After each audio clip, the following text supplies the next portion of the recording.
Sesungguhnya ancaman dan balasan untuk orang yang meninggalkan sholat, tidak mau menjaga sholatnya, ancamannya juga besar. Sebagaimana balasan untuk orang yang menjaga sholat adalah surga, maka balasan untuk orang yang tidak mau menjaga sholat adalah neraka. Wa na'udzubillahi min dzalik. Allah Subhanahu wa taala mengatakan, fa khalafa min ba'dihim khalfun adha'us salata wattaba'us syahawat fasawfa yalqawna ghayya. Kata Allah Subhanahu wa taala setelah menyebutkan para nabi yang mulia di dalam surat Maryam, Allah Subhanahu wa taala kemudian mengatakan setelah para nabi tersebut datanglah satu kaum yang datang setelah para nabi. Apa ciri-ciri mereka? Allah Subhanahu wa taala katakan adha'us shalah, mereka suka menyia-nyiakan salat, mereka suka meninggalkan salat, mereka tidak mau memperhatikan salat, mereka anggap salat ini hanyalah main-main. Mereka anggap sholat itu tidak lebih penting daripada gaji dan penghasilannya. Wattaba'us syahawat, dan mereka lebih mementingkan apa yang diinginkan oleh hawa nafsunya. Kata Allah Subhanahu wa taala, fasawfa yalqawna ghayya, maka mereka kelak akan mendapatkan kesesatan dalam hidupnya. Mereka akan mendapatkan kesesatan dalam hidupnya, dan siapa yang sesat maka janjinya adalah neraka. Wa na'udzubillahi min dzalik. Mereka akan mendapatkan kesesatan, tidak tahu arah.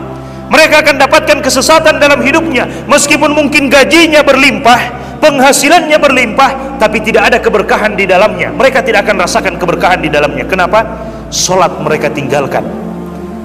Allah Subhanahu wa taala katakan, "Famanittaba'a hudaya fala yadhillu wa la yashqa." Siapa yang mau mengikuti petunjuk hidayahku, maka dia tidak akan tersesat dan dia tidak akan menderita, kata Allah Subhanahu wa taala.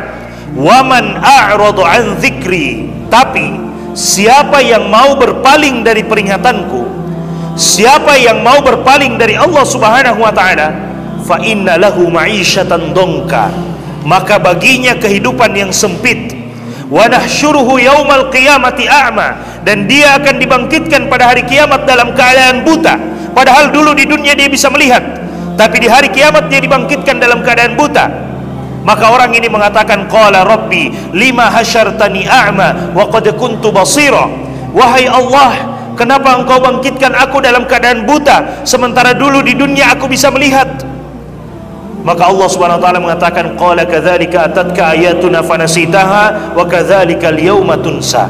Demikianlah dahulu telah datang ajakan-ajakan kami, telah datang ayat-ayat, telah kami turunkan ayat-ayat untuk mengajak kita beribadah kepada Allah. Telah diturunkan ayat-ayat untuk mengajak kita sholat. Telah diturunkan ayat-ayat untuk memberikan ancaman bagi orang yang meninggalkan sholat. Kata Allah Subhanahu wa ta'ala, fanasitaha, tapi engkau melupakannya. Maka apa balasannya? Wa kadzalikal yauma tunsa, maka pada hari ini pun engkau dilupakan. Maka pada hari ini pun engkau dilupakan. Jemaah sekalian, ketika kita meninggalkan Allah, ketika kita tidak mau sholat, padahal sholat itu adalah bentuk kita ingat kepada Allah Subhanahu wa ta'ala. Ketika azan dikumandangkan, hayya 'alas sholah, ayo kita mendirikan sholat. Hayya 'alal falah, ayo kita menuju kepada kemenangan. Kemudian kita lupa dengan Allah, kita tidak mau ingat dengan Allah Subhanahu wa ta'ala. Kelak balasannya pada hari kiamat, Allah juga akan melupakan kita. Wa na'udzubillahi min dzalik. Allah akan melupakan kita karena kita di dunia melupakan Allah Subhanahu wa ta'ala. Balasannya al jaza'u min jinsil amal, balasan sesuai dengan apa yang kita lakukan. Kalau kita lakukan baik, maka kita akan dapatkan baiknya, balasan yang baik. Kalau kita lakukan buruk, maka kita akan dapatkan balasan buruknya. Kita meninggalkan sholat, maka balasannya Allah juga akan meninggalkan kita. Kita menjaga sholat, maka balasannya juga Allah akan menjaga kita. Jamaah sekalian yang dimuliakan oleh Allah Subhanahu wa ta'ala.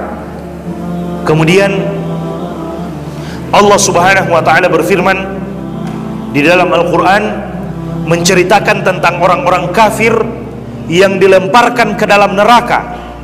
Setelah mereka dilemparkan ke dalam neraka, Allah Subhanahu wa ta'ala kemudian bertanya, ma salakakum fi saqar, wahai penduduk neraka, apa yang menyebabkan kalian dilemparkan ke dalam neraka saqar?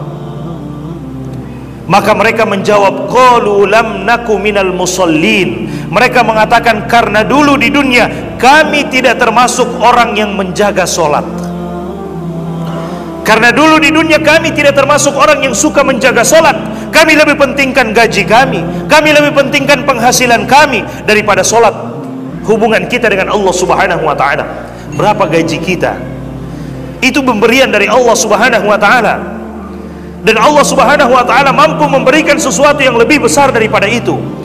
Tapi kadang kita lupa, Allah sudah memberikan gaji kepada kita, Allah sudah memberikan penghasilan kepada kita, lalu kita lupa dengan yang memberikan itu. Kita lupa dengan Allah Subhanahu wa ta'ala yang memberikan itu kepada kita semuanya. Bapak Ibu jemaah sekalian yang dimuliakan oleh Allah Subhanahu wa ta'ala, persoalan sholat ini adalah persoalan yang sangat besar. Persoalan yang pertama kali akan dihisab oleh Allah Subhanahu wa ta'ala antara kita sebagai seorang hamba dengan Allah Subhanahu wa ta'ala. Hak Allah yang pertama kali akan dihisab, dihitung nanti pada hari kiamat adalah solat kita. Awwalu ma yuhasabu bihil abd as-salah. Yang pertama kali dihisab dari seorang hamba adalah solatnya. Hubungan kita sesama manusia yang pertama kali dihisab adalah persoalan harta, persoalan darah. Kalau ada orang yang menumpahkan darah dengan seenaknya, tanpa hak, tanpa cara yang hak. Tapi persoalan antara kita dengan Allah yang pertama kali dihisab, dihitung pada hari kiamat adalah solat. Kata Nabi SAW, "Idza saluhat, saluha sairu amalihi." Jika solat kita baik, maka amalan-amalan yang lainnya juga akan ikut menjadi baik. Tapi jika solat kita buruk, maka amalan-amalan yang lainnya juga akan ikut menjadi buruk. Karena solat dapat mencegah kita dari perbuatan yang keji dan perbuatan yang buruk. Inna sholata tanha 'anil fahsya'i wal munkar. Sesungguhnya solat ini dapat mencegah kita dari sesuatu yang buruk. Kalaupun kita terjatuh, maka dengan solat itu kita akan dibuat bisa kembali kepada Allah Subhanahu wa ta'ala, bisa langsung bertaubat kepada Allah Subhanahu wa ta'ala. Kenapa? Karena kita menjaga solat kita. Jaga solat Bapak Ibu jemaah sekalian. Dunia ini sementara, tidak ada yang tahu kapan kita kembali kepada Allah Subhanahu wa ta'ala. Sementara semuanya. Mungkin kita sudah mendengarkan ada orang yang telah meninggal, dia sudah pergi, tinggal mempertanggungjawabkan apa yang telah dia lakukan dan tidak mungkin dia kembali lagi. Seandainya ada manusia yang meninggal kemudian bisa kembali lagi, maka kita bersantai-santai hari ini karena kita yakin kita bisa kembali lagi. Tapi itu tidak mungkin. Tidak mungkin. Jika kita sudah dipanggil oleh Allah, tidak mungkin kita kembali lagi. Tidak mungkin kita kembali lagi.